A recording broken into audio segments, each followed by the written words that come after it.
पुत्रदा एकादशी श्रावण महिन्याच्या शुक्ल पक्षात येते, त्यामुळे या दिवसाला खूप महत्त्व आहे. याला पवित्र एकादशी देखील म्हणतात. ज्या लोकांना मूल होत नाही ते लोक संतती प्राप्तीसाठी पुत्रदा एकादशीचे व्रत करतात.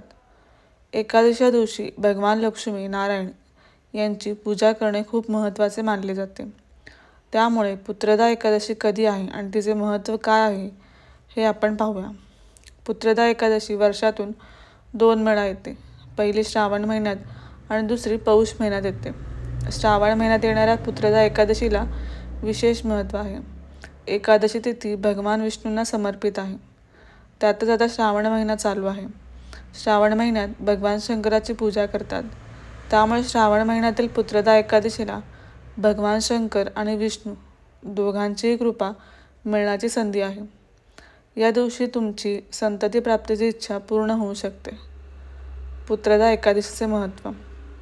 पुत्रदा एकादशीच्या दिवशी नवरा बायकोने व्रत करण्याचे महत्त्व आहे.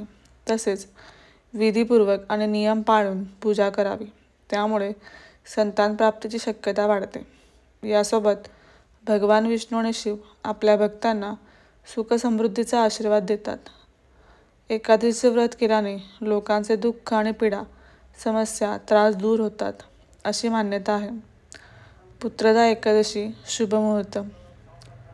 श्रावण महिन्यातील शुक्ल पक्षाची एकादशी तिथी 4 ऑगस्ट रोजी सकाळी 11:42 सुरू होत आहे.